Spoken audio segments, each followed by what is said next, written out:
Hello everyone, and what a 24 hours it's been for Halo fans. I spent the last day or so collecting my thoughts, going through the information, and compiling everything you need to know about the major changes coming to the Halo franchise. Today, we're covering the Unreal Engine, 343 Industries changing to Halo Studios, and the fact that multiple Halo projects are now in development. As a quick side note, we even have some Halo MCC news, and it's in relation to the 10th anniversary, but more on that later. So first up today, let's talk about the death of 343 Industries. The new leadership and studio head Pierre Hint stated there's been two eras of Halo, the Bungie era, the 343 era, and now with the retirement of the original Halo engine, a new third era has begun, the Halo Studios era. So how exactly is Halo Studios different to the 343 that launched Halo Infinite? Microsoft sacked the leadership, so Bonnie Ross, Kiki Wolfkill, and Frank O'Connor all gone because of Infinite's performance. They had 3 huge rounds of layoffs, which is sad that devs lost their jobs, and I cannot state that enough, but barely any of the original Halo Infinite launch developers are still at the studio. It's practically a different group of people now, hence me saying Halo Studios is completely different to 343. Some of you might say, well Remy, why didn't they release more for Infinite then? And I really think it's because the Slipspace engine is a nightmare, and it also seems like they've made the decision to close that era of Halo and make their own. I mean, they've completely abandoned the game engine of 23 years, moving to the Unreal 5 engine, and they're working on multiple new titles. For those who wanted 343 gone, this is as close as you could get. Yeah, there's a couple of the old devs still there, but this is as much of a rebirth of a studio as you're going to get in the modern day. I also think it's pretty smart of them to rebrand themselves, as the 343 Industries name was so tainted from past releases, many fans, rightfully so I might add, would never give another 343 game a chance. Now speaking of the modern day, there's a brand new article on Xbox Wire, an exclusive interview that goes into more detail about the changes that are happening to Halo. There's things in here I haven't seen anyone talk about yet, and there's actually a lot of reasoning for all of the changes they've made. First of all was the development times. The Slipspace engine was far too time consuming in almost every single aspect, which was greatly slowing down game dev. I've covered it before, but it would take 4 to 6 months for a new developer to learn the engine. 343 also had to spend developer resources on actually maintaining the Slipspace engine. Some of the aspects of that engine were 23 years old, which would definitely contribute to the difficulties in using it. Even if you took all of that out, it takes so much more time to actually update the game on the Slipspace engine than it would on Unreal. From everything I've heard, from everything I've read, it just wasn't efficient to use the Slipspace engine to make new content for Halo. I've covered it before, it is a nightmare, it is a mess, and that's putting it mildly. So on the flip side of that, what are the benefits to using the Unreal Engine? Well, it allows 343 to iterate on content faster. It also allows them to focus on actually creating the content instead of engine upkeep. With those extra resources, it now means multiple Halo titles are in development. It also means those new developers don't have to spend 4 to 6 months learning, as the Unreal Engine is an industry staple. In the Xbox Wire article, the COO of Halo Studios, Elizabeth Van Wyck, said that players were increasingly pointing out how long it takes to see games from their favorite series. The new Halo team felt the need to react. This is something we've spoken a lot about on the channel. 5 years in between mainline Halo games is far too long. And where's the Halo spin-offs? It's hard to believe the Slipspace engine was holding them back that much, but I'm excited to see what Halo games come out in future. This raises the question, what exactly is Halo Studios working on? Well, if it wasn't obvious, the first project is basically the Halo Combat Evolved remake. We don't know if it will be a full-on reboot, but the Xbox Wire article helps to give further confirmation on the project. Studio head Pierre Hint said that it's fair to say that our intent is that the majority of what we showcased in Foundry, which is the project they've been working on for 2 years, is expected to be in projects we are building or future projects.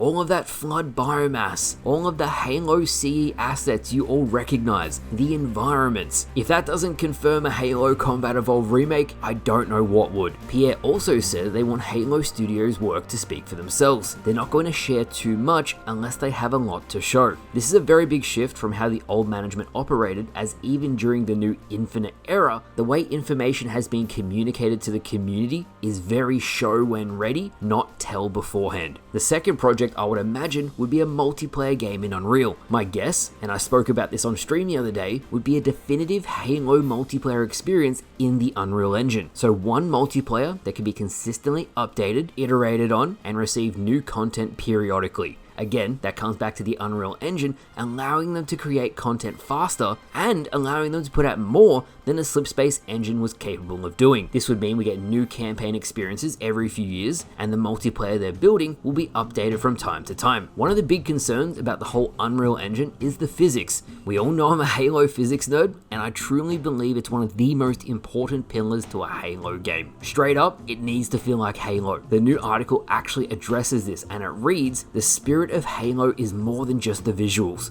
It's the lore. It's the physics. You're playing as the chief. You're this huge tank of a soldier. It's the way he moves. It's the way he feels." Something you guys will be happy to hear is that in the article itself, there's a paragraph that reads, "We're thinking of the intangibles, the interactions with the Master Chief, or your Spartan, or even the enemies. We are very careful about the decisions we're making in that space, down to the precision and authenticity of the weapons, the authenticity of the animations. We have a list of nuances which we use to verify we're on track." This made me happy to read, as Halo has a unique feel. It has a unique art style, and games in the Unreal Engine, especially in terms of environments, have a habit of looking samey. So if 343 can nail the aesthetic, the animations, and how a Halo game should feel, for lack of a better word, we'll be in a great spot. Halo Studios went on to say, "We're constantly listening to this feedback, so if you ever want an opinion from someone who knows everything about Halo physics, feel free to reach out, and I'd be happy to give any help I can in that capacity." This brings us to the actual package 343 showed yesterday, and I want to bring some attention to the image I noticed that I saw others pick up on. In the video, there's a frame that shows Halo MCC. It says Halo the Master Chief Collection, celebrating 10 years on the 11th of November 2024.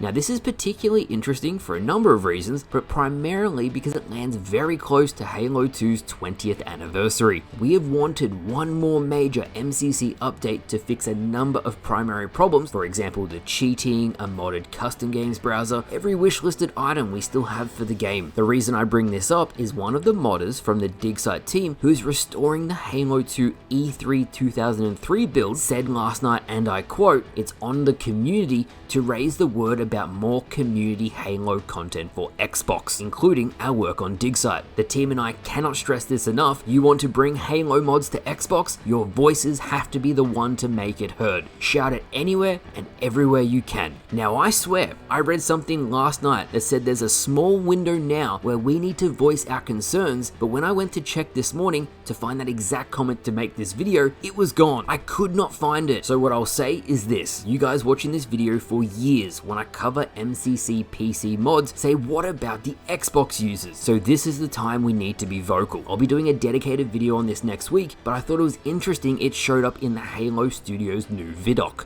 The last thing I wanted to cover today, and I'm saying this even though I'm hoping for the best for Halo Studios to absolutely nail the new Halo games, I hear people who still have their concerns and reservations about the new projects until we see gameplay. A reveal, tangible information that shows we are truly back. And to those people I say, Halo has been in a rough spot for the last few years. It's been an absolute roller coaster during the Halo Infinite era, and you can even go back to Halo 4 when 343 first took over if you'd like to. So for me to see that at a fundamental level, things have finally changed the way we've been asking for years, it's very exciting for me. It truly could be the new era we've wanted, a modern day rendition of the franchise we all love, and I hope the new developers and PA Hints absolutely smash it out of the park. So yes, I hear your concerns, they are in the back of my mind as well, but it's been so long since the Halo community has had a win like this, I really felt like it was important to celebrate it. With that said, let me know your thoughts of the reveal yesterday. Do you have your concerns? Are you excited? Let me know. I was just happy to see you guys hyped for Halo again, as we all deserve to be, but thank you all for watching. I hope you all enjoyed, and I'll see you guys